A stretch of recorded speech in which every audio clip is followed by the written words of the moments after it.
Hello students, welcome to Max and Tamil channel. இன்னைக்கு நம்ம 10th standard Max algebraல example 3.45 பார்க்க போறோம். If alpha beta are the roots of the equation 3x squared plus 7x minus 2 equal to 0, find the values of first subdivision alpha by beta plus beta by alpha. இந்த மாதிரி கொடுத்திருந்தா நம்ம என்ன பண்ணணும்? Alpha and beta are the roots of the equation. Given equation 3x square plus 7x minus 2 equal to 0. எப்போமே இது எப்படி எழுதுவோம்? ax square plus bx plus c equal to 0 இல்லையா? ஏங்கிறது என்னது 3, bங்கிறது என்னது 7, cங்கிறது என்னது minus 2, a3 b7 c வந்து minus 2. இப்போ நம்ம இதை கண்டுபிடிக்கிறதுக்கு முன்னாடி இதை கண்டுபிடிக்கணும் இல்லையா? இதான் கேட்டிருக்காங்க, ஃபைண்ட் த வேல்யூஸ்.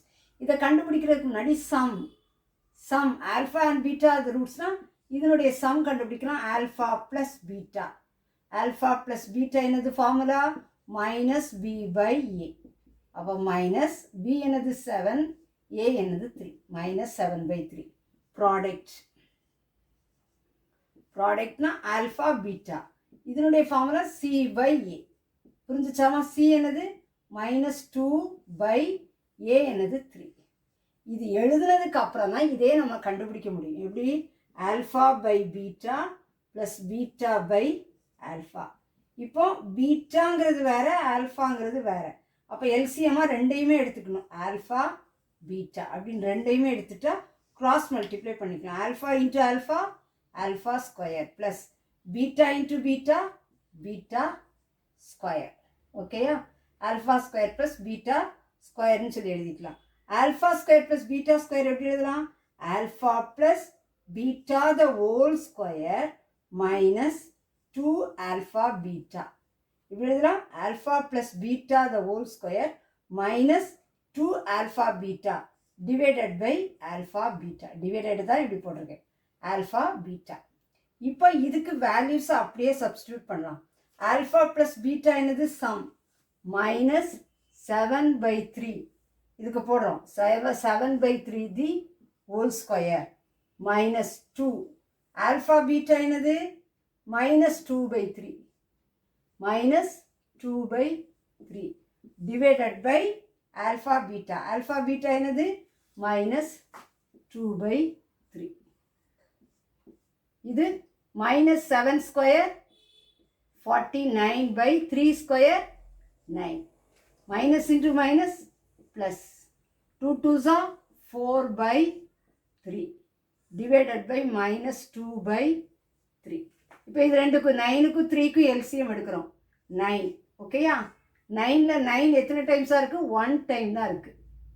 அப்போ 1 இன்ட்டு 49 49 ப்ளஸ் 3 வந்து எத்தனை டைம்ஸ் இருக்குது? 9ல் 3 டைம்ஸ் இருக்குது. அப்போ 3 4s are 12. ஓகேயா? Divided by minus 2/3. இது நியூமரேட்டர், இது டினாமினேட்டர்.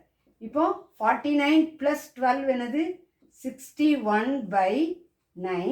இந்த மைனஸ் 2/3 எப்படி ஆயிரும்? இன்ட்டு 3/-2. ஓகே? அப்போ 3 3s are 9. 3 3s are 9. அப்போ ஆன்சர் நமக்கு என்ன வருது?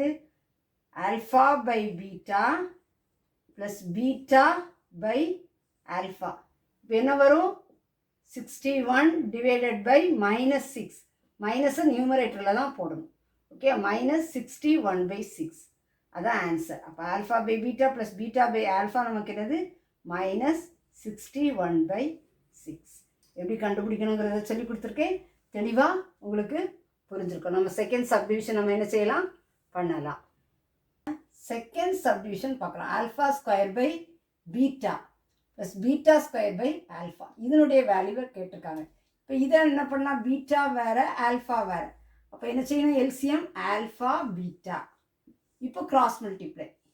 Alpha into alpha square, alpha cube. Beta square into beta, beta cube. இப்போ இது வந்து எப்படி இருக்குது? A cube plus B cube. A cube plus B கியூப்க்கு என்ன ஃபார்முலா? நமக்கு a plus b the whole cube minus 3ab into a plus b by இதுதான் அதனுடைய ஃபார்முலா இல்லையா? எதுக்கு? a plus a cube plus b cubeக்கு a plus b the whole cube minus 3ab bracket a plus b. அப்போ இதை எப்படி எழுதுவோம்? alpha plus beta the whole cube minus 3 alpha beta into alpha plus beta. புரிஞ்சுச்சா? by alpha beta. சரி, அந்த identity எழுதி உங்களுக்கு சொல்லி கொடுக்குறேன்.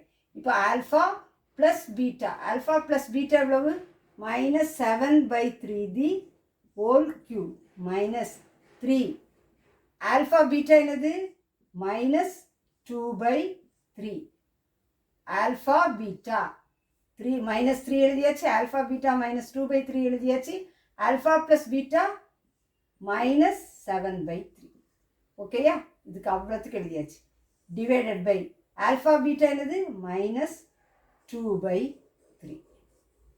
சரி, இதை நம்ம வேல்யூ கண்டுபிடிக்கலாம். மைனஸ் 7 கியூப், மைனஸ் 7 கியூப்னா நம்ம எப்படி?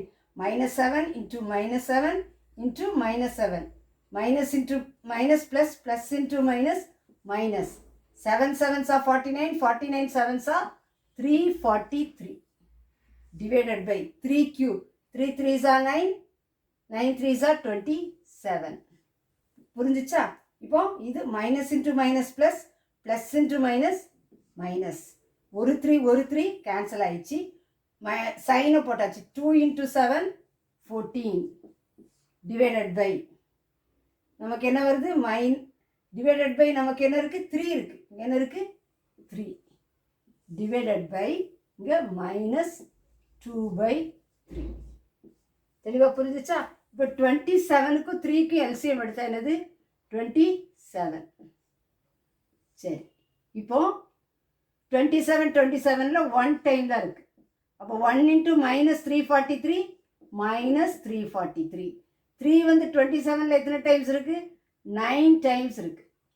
ஓகேயா? அப்போ மைனஸ் 9 இன்ட்டு 14 மைனஸ் 126. இது நியூமரேட்டர். பை மைனஸ் 2/3 இது டினாமினேட்டர். இப்போ மைனஸ் 343 மைனஸ் 126 என்னது? 964 இல்லையா? மைனஸ் மைனஸ்னால் ஆட் பண்ணி மைனஸ் சைன் போடணும். பை 27. இது எப்படி எழுதலாம்? இன்ட்டு மைனஸ் 2/3 மேலே போகும்போது 3/-2 அப்படின்னு சொல்லி வரும். இப்போ மைனஸும் மைனஸும் cancel. 3 9s are 27. 3 9s are 27. அப்போ ஆன்சர் என்ன வருது? 469. 469 இன்ட்டு 1 இல்லையா? 469 into 1 469 divided by 9 2s are 18. அப்போ நமக்கு alpha square by beta plus beta square by alpha value 469 divided by 18 சொல்லி நமக்கு ஆன்சர் கிடச்சிருக்கு. தெளிவாக புரிஞ்சிருக்குன்னு நினைக்கிறேன். நீங்களும் ப்ராக்டிஸ் பண்ணி பாருங்கள். This channel helps to get 100 marks அப்படிங்கிறத மறந்துடாதீங்க. சேனலுக்கு சப்ஸ்கிரைப் பண்ணுங்கள். தொடர்ந்து வீடியோஸ் கிடைக்க பெல் பட்டனை கிளிக் பண்ணுங்கள்.